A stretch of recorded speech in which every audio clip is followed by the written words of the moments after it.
бізге керекті матаның өлшемі. Бізге тура осындай ақ пен көк матадан 16-ға 16 сантиметрлік 2 квадрат керек. Ал енді осы 2 квадратты алып, бір-бірінің үстіне оң бетімен беттестіріп, тура осылай етіп айналдыра тігіс түсіріп тігіп шығамыз. Мінекей, мен өзім айтқандай тура осылай етіп айналдыра тігіс түсіріп алдым.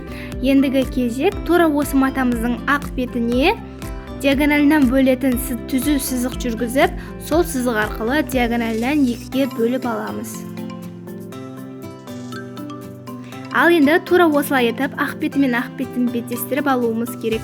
Ендігі кезек біздің тігіс түсірген жерімізден бастап линейкамызды тура осылай етіп қойып, 2,5 сантиметрлік ұзын сызық сызып шығамыз.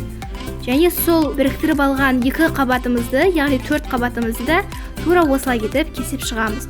Ал мынау ортасынан тағы да 2,5 сантиметр қалдырып, шетіндегі осы ортасындағы бөлігін кесіп алып тастаймыз. Ал одан кейін төбедегі қалған екінші бөлігін кесетін боламыз.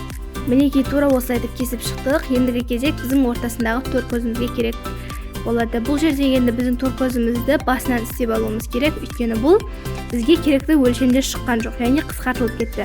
Ол үшін мен алдын ала тура осылай етіп 4 сантиметрлік блоктарды тура осылай етіп қосып алдым. Ал енді бізге керекті схемамен құрағымызды құрап бастаймыз. Бізде тұрған тура осындай бөліктері ортасында тұрған көзіміздің бөліктеріне қарама-қарсы болу керек. Яғни ақ 4 бұрышқа көк бұрышты, ал көк бұрышқа ақ 4 бұрышты қоюымыз керек.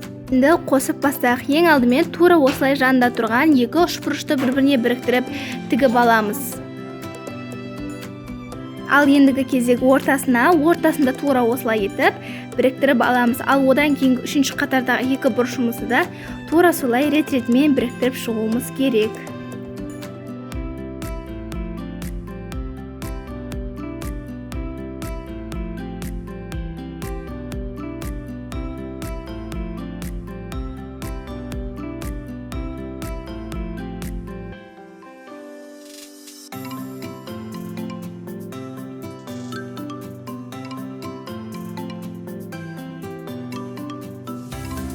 Сабақ сіздерге ұнаған болса, лайк басып, подписка қалдырып, өз ойыңызбен комментарийда бөлісуді ұмытпаңыз.